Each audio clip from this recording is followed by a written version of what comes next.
Hi, this is me, Oliver Gamaliel. Today I have this privilege and this opportunity to share my testimony, my personal testimony with you. I am 37 years old. I come originally from Pakistan. My parents are from Pakistan, but I was born in Libya and I grew up in Luxembourg, so I have a Luxembourgish citizenship, nationality. I studied psychology in France. My bachelor's, I did it over there, and in Germany I continued my master's through incorporation with the American University. And since 2009 I have been living in Germany and serving as youth leader and as an elder in this church, Christliches Zentrum, Villingen-Schwenningen. I had this opportunity to meet my wife here in Germany. She is from Germany. We have 2 kids together and one is on the way. So it might just pop any moment, you know, so if I leave, don't don't mind. Yes. I grew up in a Christian home. My parents taught me Christian values, mostly in the church tradition, and like most of the people, when you say you're a Christian, we grew up in the Christian families and attend all the traditions. I never really understood what it meant, you know, to have this living faith in this living God. For me, Christianity was just a tradition that the parents have taught you and you grew up into it. And my mom, when we were in Libya, she passed away when I was 10. So my father, he mostly took care of me and my 2 older brothers. My father grew up in a traditional Catholic home, but I believe in his 30s, late 30s, he was introduced to a friend of his about, you know, that he can also have this living relationship with this living God. And he explained him the concept of what it means to be born again. And in his eyes, you know, it was like his eyes were opened and he could see, he could experience this faith as a living faith, and Christianity all of a sudden made sense to him. And it was for him also, he explained, you know, no longer a tradition or a routine, but it became so alive to him, the faith. We moved to Luxembourg in 1999, and this was without my mom, with my father and my 2 brothers. And my father, he started to teach us, to me and my brothers, from the Bible. He would teach us what Bible is and all the things in the Bible, and make us really known to us what it means.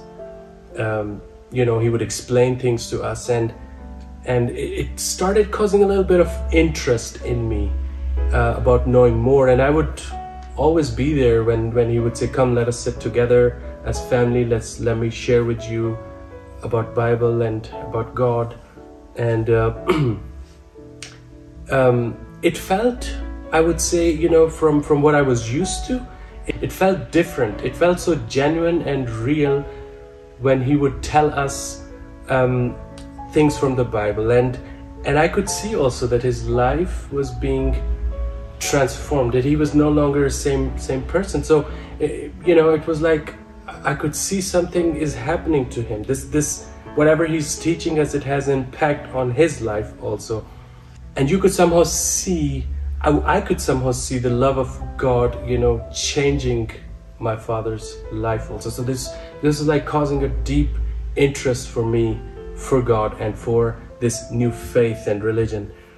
And so one day when I was 17, my father, you know, after having shared with us about the Bible and told us a story and explained to us, he asked me, would you like to give your life to Jesus? You know, I didn't know what it meant or anything like that, and I didn't know what I was really doing, but I said yes, I would like to.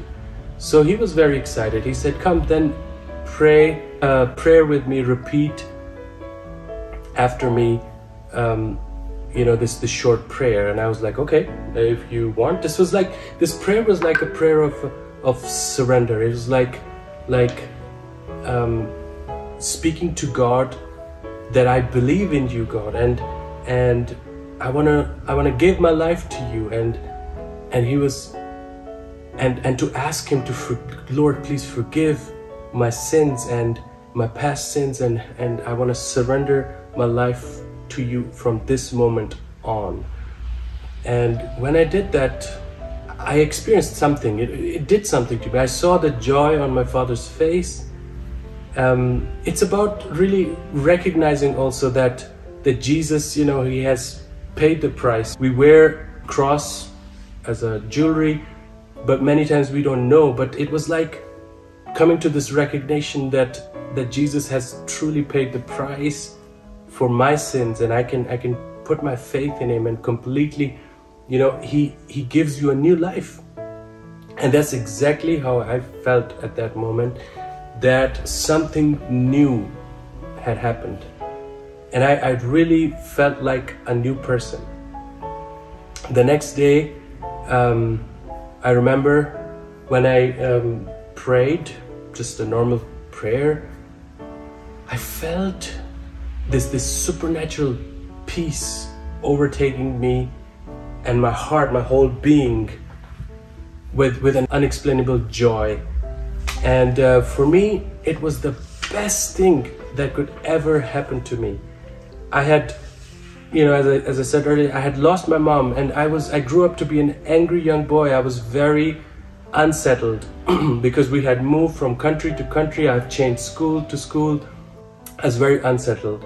And in my teen years, I in search for recognition, approval, and appreciation, I ended up with friends who were so deeply indulged with all having fun parties through, with alcohols and drugs and sex. This was just part of their life, and that's all what they did. And I was part of it.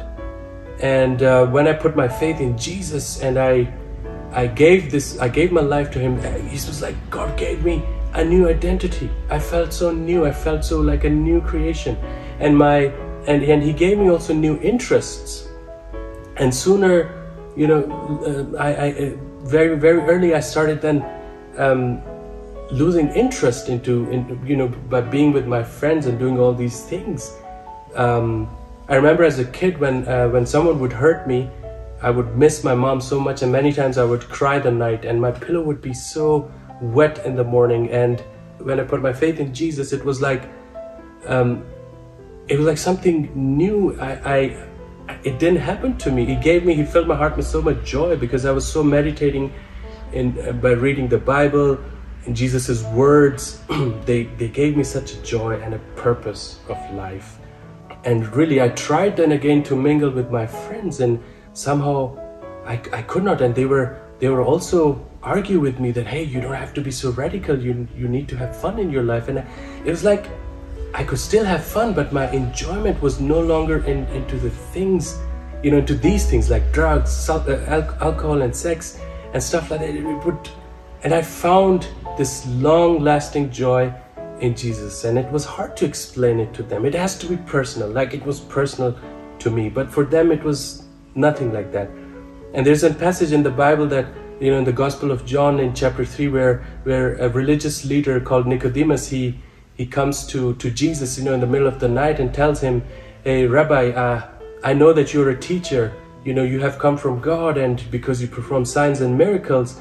And Jesus replied to him, truly, if you want to see the kingdom of God, you should be born again. Everyone must be born again. And somehow he was like, how can I be born again? This Nicodemus, he asked Jesus. And Jesus tells him, verily, I tell you, no one can enter the kingdom unless they are born of water and of spirit. And flesh gives birth to flesh, but the spirit gives birth to spirit.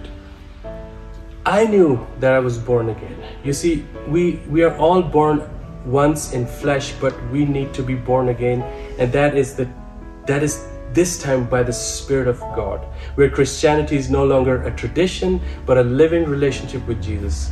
That is exactly what Jesus was trying to tell this man, and that happens exactly to each one of us when we put our faith in Jesus and invite Him to our hearts, and we give Him the control for everything, and we surrender all to Him, and He gives us a purpose and a reason to live.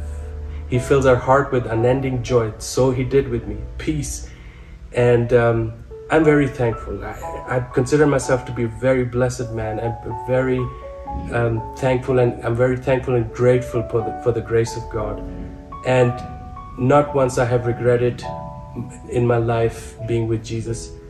And it was and it is totally worth it to trust in Jesus. Thank you for listening.